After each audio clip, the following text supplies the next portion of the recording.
Yang kayak gini saya bilang 200.000 paling gitu. Ya sudahlah katanya 3 juta nggak apa-apa. Akhirnya saya maghrib itu saya berikan aja 3 juta. Saya kan tinggalkan, saya bilang, Bib ayo sholat maghrib. Maaf Bang Haji, saya bukan ngejelekan lagi. Saya itu sering Mah Habib itu datang waktu-waktu sholat, tapi setiap saya mau ajak sholat nggak pernah mau. Itu anehnya saya itu. Udah tamat mungkin. Ya, tamat. mungkin sudah belajar sholat dari kecil barangkali tadi semua. Kemudian begitu saya tinggalkan, saya kasih duit 3 juta, begitu saya beres sholat maghrib ke situ, kaligrafinya dibawa, duitnya dibawa. Dan ini ada penyaksian dari istri saya. Saya tidak ada Bang Haji. Dia masuk ke dapur. Umi, ke istri saya itu pengen makan. Istri saya telepon saya sewaktu itu di Surabaya. Pak, ini kenal gak dengan Habib Anu? Katanya gitu. Saya bilang gak tahu. Saya bilang tadi. Dia langsung datang ke dapur makan. Maaf ya. Ini adalah sebetulnya, maka kenapa Abah berjuang luar biasa, karena Abah merasakan betapa apa namanya, satu, kalau menurut Abah tidak apa-apa memberi Bang Haji. Ya tidak ada masalah. Tetapi pada saat dikaitkan beliau itu kepada duriat Nabi, yang dikhawatirkan adalah akhirnya mereka itu merusak daripada marwah baginda Nabi itu sendiri. Ya, dan ini kalau Abah ceritakan, maka di Abah kalau Bang Haji kapan nanti mampir, ada tongkat Sunan Ampel yang mereka jual 7 juta. Ternyata hanya dari bambu biasa. Kata beliau, saya itu pulang dari makam Sunan Ampel dan dia bilang ini tolong antarkan ke Abah Setu. Tapi maharnya adalah 5 juta. Coba, ada batu nanti, ada Quran yang dia bilang sudah hampir 300 tahun tadi semua, dan itu saya bayar hampir 47 juta Bang Haji tadi semua. Ternyata begitu saya cek, ternyata juga artinya bahwa sebenarnya mungkin yang seperti saya ini banyak sebenarnya, karena saking cintanya pada Rasulullah. Kita sudah nggak peduli lagi kadang-kadang dengan perbuatan dan akhlak mereka dahulu itu tadi semua. Sampai Kiai Imaduddin datang, itulah yang menyadarkan kita. Ini kalau tidak dihentikan bahaya kepada kita dan kepada mereka. Karena saya selalu berharap Bang Haji dan selalu berdoa, ya Allah semoga Balwi ini diberikan penyadaran. Karena saya khawatir tadi semua. Sampai Abah pernah live, kata Abah, demi Allah, bahwa mereka itu sedikit pun tidak bisa memberikan syafaat. Karena fakta di dunia saja mereka sudah cari syafaat kemana-mana tiap hari. Itu yang saya rasakan Bang Haji tadi semua ya. Dan 2 tahun lebih Abah mempelajari dari aspek sejarah. Sampai Abah punya teman, ada termasuk juga di Yaman, termasuk di Palestina, di beberapa negara. Sebelum ke sejarah, ya. Sebelum sejarah, ya. Mohon maaf, punten. Ya. Masalah dawir tadi. Yeah. Ini menarik sekali bahwa dawir ini satu efek daripada pengakuan dia sebagai cucu Nabi. Betul. Ini korbannya luar biasa banyaknya. Nah kita berkewajiban menyelamatkan umat dari pemerasan ini. Ada satu orang ngadu kepada saya. Alhamdulillah udah tercerahkan lah. Dulu itu ada dibilang di Jakarta namanya Wan Sehon. Wan Sehon itu Habib katanya. Nah ini dia minta diundang. Jadi ada timnya tuh. Dia Wan Sehon ini ternyata udah jadi komoditi.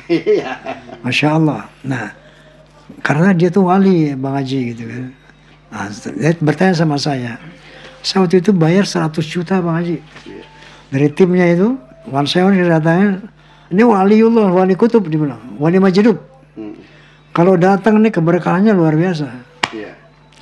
Belum tiket pesawat, belum hotel dan honor khusus wali majdub ini 100 juta.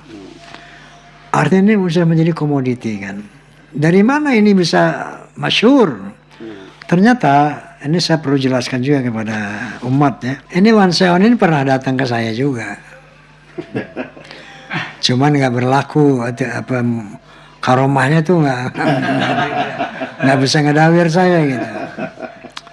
Nah ada seorang ustadz namanya nggak usah sebut lah ya, saya jaga kehormatan dia. Dia bilang bahwa itu saya disuruh beli mobil Fortuner sama Wan Sehon. cuman pakai daun. Daun dimasukin ke dalam tas, lalu kita datang ke toko mobil itu, ke showroom. Begitu di sana dibuka jadi duit. Jadi dikenal lah, termasyur lah. Wan Sehon beli mobil pakai daun. Ini disebarkan dan banyak orang percaya.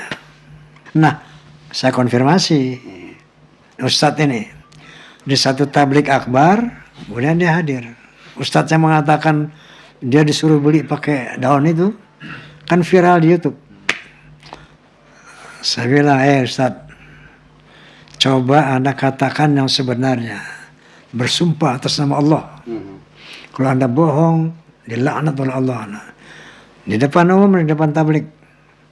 Coba pernyataan Anda dulu itu benar nggak?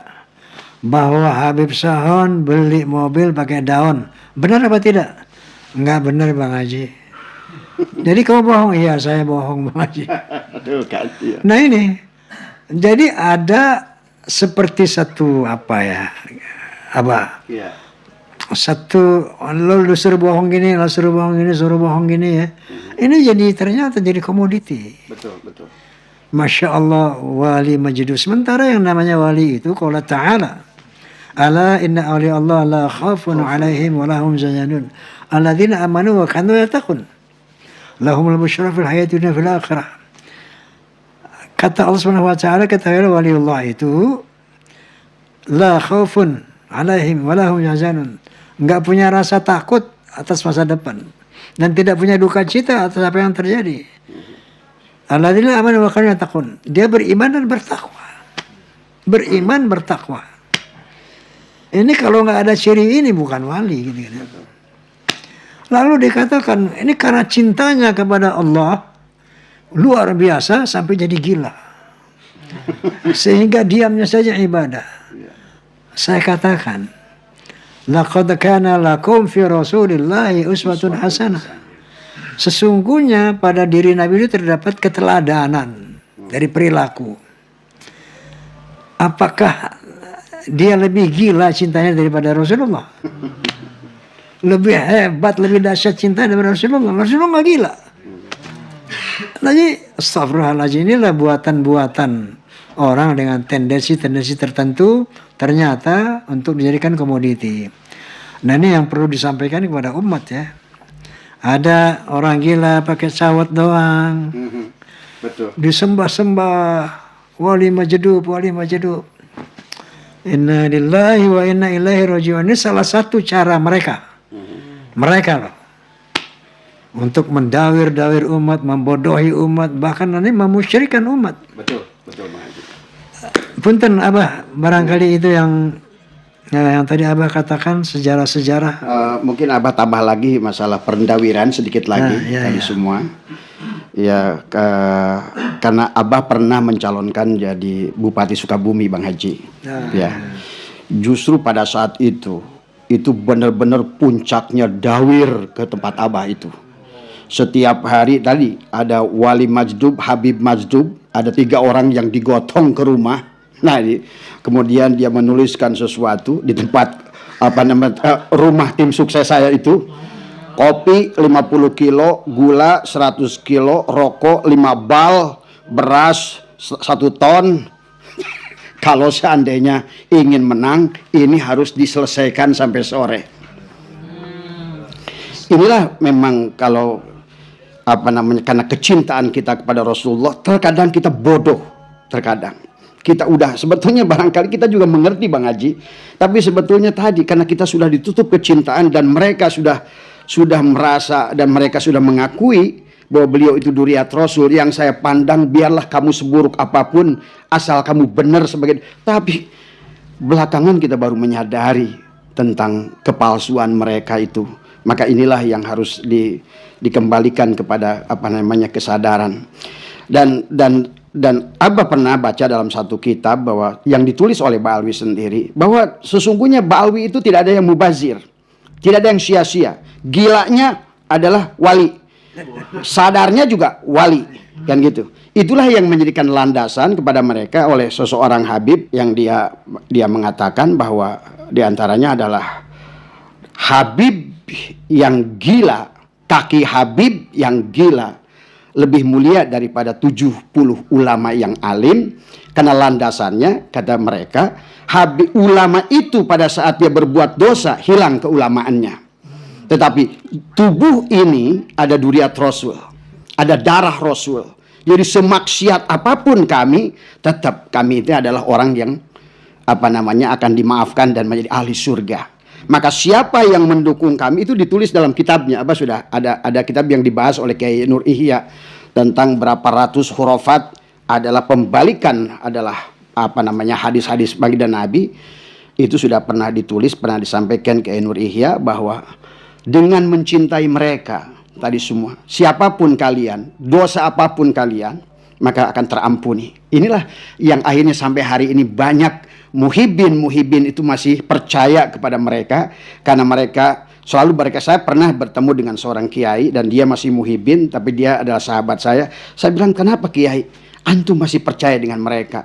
Dia bilang, bah, saya ibadah nggak bisa, ilmu nggak seberapa, amal nggak seberapa. Harapan saya adalah hanya satu, bahwa sesungguhnya saya itu bisa selamat mendapatkan sahabat Rasulullah lewat cucunya. Ini kan sebetulnya kalau dibawa ke betul kata Bang Haji tadi dari segi tauhid, sudah syirik yang luar biasa, Bang Haji. Nah, adapun dari segi aspek sejarah, karena setelah Abah mempelajari dan karena Abah juga adalah korban daripada mereka, ya, baik itu adalah di Mesir, baik itu di Palestina, ya, dan kenapa mereka itu adalah ada di Indonesia itu sejak kapan? Bagi orang-orang, maka kata Abah, dari segi filologi sudah batal, dari segi genetika sudah batal, dari segi sejarah pun batal, Bang Haji. Karena tahun 1830 adalah terjadi perang di Diponegoro yang luar biasa dahsyat, sampai tercatat di di sebuah buku yang ditulis oleh Senok Horgronje, Van der Plas dan Huub de Jong, menuliskan tentang bagaimana dahsyatnya perang di Diponegoro, sampai mereka itu dibilang ditinggalkan kami oleh ulama. Tak ada lagi ulama Nusantara yang percaya dengan Belanda. Inilah yang menyebabkan asbabun nuzul, asbabul hurud. Belanda itu adalah membawa imigran Yaman. Itu sebetulnya dikisahkan bagi sahabat-sahabat barangkali adalah pencinta bisikan Roma, adalah silakan nanti dicari di buku tentang tulisan Huub de Jong atau buku di Van der Plas. Siapa Baalwi ini sebenarnya?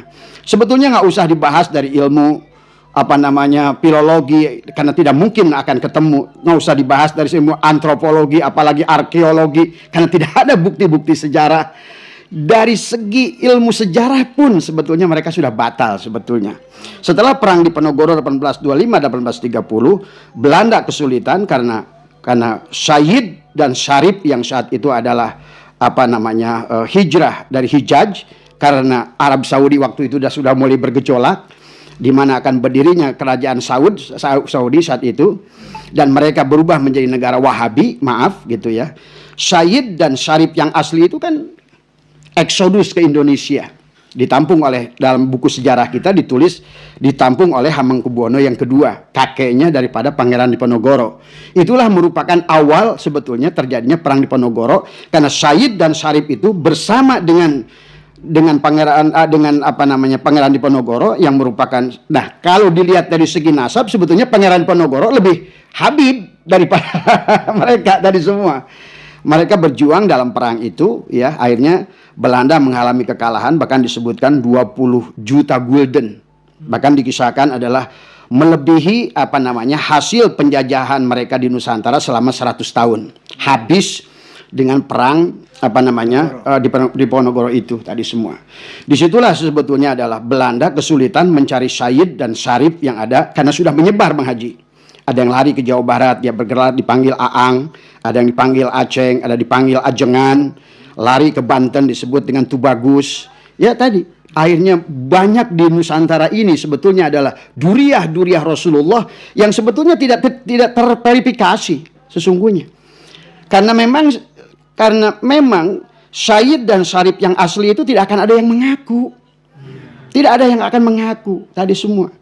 Karena selain mereka juga malu, ya, yang kedua mereka juga menyadari harus menjaga marwah nama besar yang dibawanya, bukan sebaliknya dijadikan modal untuk keuntungan hawa nafsunya. Nah inilah 1886, itulah setelah, dan itu pun dalam sebuah kisah, silakan Bang Haji nanti verifikasi, dalam buku sejarah disebutkan ada seorang Habib ya, bermaga Alatos, itulah setelah 1830 itu Belanda kalah, saudara Pangeran Diponegoro atas inisiasi seorang Habib yang bermarga Alatos itu, kemudian mereka mengundang Pangeran Diponegoro, akhirnya ditangkaplah Pangeran Diponegoro tadi semua. Nah itulah ditipu Pangeran Diponegoro itu sebetulnya. Makanya kalau kita lihat perjanjian Rumroyen, Meja Bundar, kan, Linggarjati, sesungguhnya kan banyak tokoh kita yang ditangkap oleh Belanda kan dengan judul perjanjian tadi semua. Demikian Pangeran Diponegoro. Nah, kenapa alasannya itu? Setelah Abah pelajari, mereka itu adalah menarik orang-orang Yaman, dan dalam bukunya Hub de Jong, Abah melihat bahwa sebetulnya yang disebut dengan apa saat itu adalah Sayyid itu ada 700 Bang Haji. Tapi selebihnya ada 15.000 yang dibawa oleh siapa? Oleh Senokorgronya. Ya, yang asli Habibnya 700. Itu pun Habib yang disebut keturunan Sayyid Ahmad bin Isa Al-Muhajir. Kalau Sayyid Ahmad bin Isa Al-Muhajirnya itu juga palsu, berarti 700 yang mengaku Habib zamannya Senokorgronya pun sebetulnya udah palsu sebenarnya, kan gitu tadi semua. Mereka datang, maka datanglah ke Indonesia. Disinilah sebetulnya mulai awal bahwa Habib-Habib ini adalah sebetulnya digunakan oleh Belanda adalah untuk menarik kembali minat masyarakat Indonesia, karena ulama-ulama kita sudah nggak percaya. Sementara Said dan Syarif yang waktu bersama Pangeran Diponegoro berperang itu sudah menyebar, menghilang di masyarakat, karena mereka sudah tahu message-nya itu mereka yang menjadikan target dari pembunuhan tadi semua. Ini sebetulnya dari awal, sebetulnya intinya adalah ada satu kelompok yang memang sudah punya tekad dari awal adalah ingin membersihkan daripada duriat-duriat Rasulullah, termasuk dan runtuhnya Turki Ottoman kan. Disitulah sesungguhnya Turki Ottoman turun, maka disitulah Arab Saudi adalah naik ke atas, dibantu oleh siapa? Inggris kan. Nah itulah persoalan yang dimulai. Nah sementara masyarakat Indonesia dikira mereka yang datang dari Yaman itu sama, satu bahasa Arab, kedua tampangnya mirip kayak Sayyid dan Syarif yang sebelumnya. Maka disinilah mulai persoalan, muncullah tokoh yang mungkin kita sudah kenal dengan Habib Utsman bin Yahya. Habib Utsman bin Yahya ini adalah sesungguhnya digunakan oleh Senokorgronya adalah tadi untuk mengkelabui masyarakat. Maka kenapa terjadi geger Banten, geger Cilegon? Karena mereka masyarakat kiai-kiai itu 800 orang mati, meninggal saat itu. Karena masih percaya bahwa Habib Utsman bin Yahya itu adalah Sayyid dan Syarif yang dulu berjuang bersama Pangeran Diponegoro. Maka mereka keluar. Termasuk maaf Abah pernah diskusi dengan keluarganya Kiai Nur Ali Bekasi. Karena beliau pun adalah termasuk dulu ada geger Bekasi dipimpin oleh Kiai Nur Ali tadi semua. Ternyata mereka pun adalah berkumpul karena percaya dengan Habib Utsman bin Yahya tadi semua. Dan inilah sebetulnya yang harusnya dipahami oleh masyarakat Nusantara, dan juga kalau Abah selalu memohon kepada Menteri Agama, kepada MUI, kepada PBNU adalah tolong dipahami tentang sejarah ini, karena ini adalah transparan, bukunya ada, buku Hub de Jongnya ada, buku Panderplasnya ada, buku Senokorgronya ada, silahkan dicari di Perpustakaan Nasional dan dijual beli dengan bebas. Tapi yang Abah ingin dari mereka itu sadari siapa tokoh Utsman bin Yahya ini. Ya, karena tokoh Utsman bin Yahya inilah yang menjadikan terjadinya geger Cilegon, geger Banten, sampai Utsman bin Yahya mendapatkan penghargaan patung yang berlambang apa namanya itu? Singa dari Ratu Belanda saat itu. Karena itulah beliau diangkat menjadi Mufti Batavia yang pertama. Nah, dan tujuannya kalau kita lihat yang mengisahkan ini bukan dari orang kita, yang mengisahkan ini orang Belanda sendiri yang bernama Hub de Jong dan Panderplas. Bahwa tujuan daripada mereka itu adalah sebenarnya adalah kembali supaya masyarakat Indonesia percaya kembali dengan Belanda, kemudian ulama-ulama Nusantara percaya lagi dengan Belanda, maka tapi tanpa disadari oleh mereka, Habib Utsman bin Yahya itu menulis buku adalah Manhajul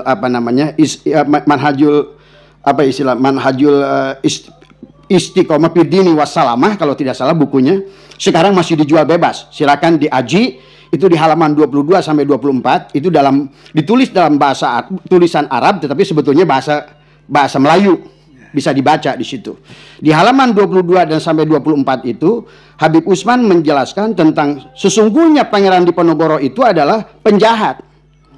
Bahwa sesungguhnya pejuang-pejuang Nusantara adalah merupakan mereka adalah orang-orang yang berjuang atas nama nafsu setan. Mereka itu gurur. Dan inilah yang akhirnya yang tidak diterima oleh Kiai Hadratus Syekh Hasyim Asy'ari, diantaranya adalah Kiai Hasbalah. Saat itu adalah yang Habib Usman bin Yahya meminta kepada Kiai Hasbalah untuk menjadi mufti Batavia di Surabaya, tapi ditolak oleh beliau. Sementara di sisi Habib Usman bin Yahya menganggap bahwa dia itu legal karena beliau adalah karena saat itu katanya Indonesia belum ada. Yang ada adalah pemerintahan Hindia Belanda. Tapi tetap tidak bisa karena kita ini adalah Nusantara. Maka perjuangan Pangeran Diponegoro, Pangeran Tengku Umar, Tengku Cekditiro, Cut Nyiadin, Panglima Polim, termasuk juga adalah mereka disebutkan adalah perjuangannya adalah gurur, dituliskan di dalam buku itu, Bang Haji. Sehingga disitulah Belanda seolah-olah punya otoritas untuk menghabisi mereka-mereka itu yang berjuang atas nama Perang Padri, atas nama Pangeran Diponegoro dan lain sebagainya. Dan sekarang maaf ya, yang sekarang di Jakarta Habib Ali Kuitang, sekarang kan sudah ada faktanya bahwa beliau di dalam fotonya ada 2 lencana penghargaan dari Belanda. Itu sudah tersebar sekarang. Bahkan sebenarnya sedemikian luar biasa adalah perseteruan persekongkolan Belanda dan mereka itu adalah, maka sebetulnya Bang Haji tahun 1720 itu pernah diungkapkan oleh Sunan Giri. Sunan Giri pernah menyampaikan, hati-hati ada kong kali kong antara neofeudalisme dengan kolonial Belanda. Ini sudah pernah disampaikan, bahkan dulu saya pernah lihat disampaikan oleh Gus Fuad Pleret tentang masalah ini. Dan beliau bilang bahwa hati-hati ada neofeudalisme. Nah, sementara kita sudah paham bahwa setelah Belanda itu membawa orang-orang Baalwi ini dari Yaman, dan ternyata dari 700 yang bermarga seolah-olah syahid, walaupun ini palsu, di plus 15.000 tahun 1920, kemudian naik 30.000 1940, bahkan di sebelum Indonesia menyatakan kemerdekaan, Baalwi ini di Nusantara sudah 50.000. Dan semuanya dalam buku itu mengatakan mereka meminta disyahidkan kepada Senokhorgronya tadi semua. Jadi kita bisa dibayangkan kan tadi semua. Bahkan maaf Bang Haji, di buku itu dikisahkan bagaimana antara Senokhorgronya sendiri sebetulnya pernah menyatakan menyesal membawa orang Baalwi ini. Karena mereka itu kasar, mereka itu rentenir. Itu di bukunya Bang Haji. Kalau Bang Haji ada nanti bukunya bisa berikan. Ada di bukunya, di state itu semua. Dan disitulah mereka jadikan alasan kenapa Senokhorgronya itu mengundang adalah seorang tokoh dari Sudan yang bernama Syekh Ahmad Sukarti. Yang akhirnya Syekh Ahmad Sukarti itulah yang mendirikan Al-Irsyad tadi semua. Itu dari segi sejarah tadi semua. Maka sampai hari ini 1928 sebetulnya Robitoh Alawiyah itu berdiri, yang meresmikan, yang mensahkan adalah Gubernur Jenderal Belanda. Bagaimana Robitoh Alawiyah kemudian menjadi nakobah, menjadikan sebuah yang menentukan nasab duriat Nabi, sementara Robitoh Alawiyah itu didirikan tahun 1928 oleh Belanda, disahkan oleh Belanda, ditandatangani oleh Gubernur Jenderal Belanda. Nah, inilah yang barangkali Bang Haji secara sejarah yang harusnya adalah bangsa Nusantara adalah memahami tentang ini semua. Dan kalau seandainya mereka sekarang yang selalu mengagulkan, tanpa kami Habib tidak akan ada kemerdekaan bagi Indonesia. Tapi kalau kita lihat di makam-makam pahlawan, di Kalibata lah, mau di Jawa Tengah lah, di makam pahlawan di Surabaya, nggak ada satupun mungkin Al-Idrus, Al-Haddad, Al-apa, nggak ada Bang Haji. Tadi semua. Iya, nggak ada. Kalau memang mereka pejuang harusnya di Kalibata ada Al-Haddad, Al-Idrus, atau apapun siapapun namanya. Dan sekarang kalau menurut Abah bukan hanya mereka satu nasab saja yang dirusak oleh mereka, apalagi membawa nama junjungan agung baginda Nabi Muhammad SAW. Karena kebetulan Abah ini ada teman Bang Haji, dia itu seorang pendeta, ya. Dan dia mengatakan adalah bahwa pernah menghina saya, ya, seorang pendeta itu, walaupun bercanda teman itu. Saya nggak aneh katanya dengan orang Islam, gitu. Lihat saja katanya turunannya itu. Saya nggak percaya dengan Muhammad, kata dia. Karena saya melihat bagaimana tuh lihat mereka-mereka yang mengaku katanya duriat itu. Tadi semua. Itu kan sudah menyedihkan kepada kita, menyakitkan kepada kita, merusak nama Rasulullah. Bahkan maaf kalau Bang Haji lihat dari statistik ya Bang Haji, lihat berapa Islam tahun 78 sampai 80 sampai 90, berapa persen Islam. Sekarang kenapa Islam kita ini sampai turun ke bawah? Abah punya pengalaman Bang Haji, pernah pergi ke Singapura. Dulu Abah berjenggot karena selalu ngikutin Bang Haji. Karena sekarang Bang Haji dipotong, saya bilang Abah pun dipotong.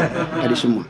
Itu saya tuh pernah itu masuk ke jalur merah dan ditanya Bang Haji, "Are you EVI? Apakah kamu EPI?" "Oh no," saya bilang, "I am NU." Gitu kan tadi. Akhirnya dia cerita gitu kan tadi semua, setelah saya masuk dibuka baju saya semua, "Kamu EPI ya?" Gitu kan tadi. Saya bilang, akhirnya ngobrol Bang Haji, akhirnya mereka bilang, "Sekarang saya mengerti," katanya, "what is the meaning of Allahu Akbar. I know what is the meaning," katanya, ya takbir, kata dia bilang. Saya bilang, "What is the meaning of Allahu Akbar?" Dia bilang, "Dorong pagar, lempar mobil. Allahu Akbar."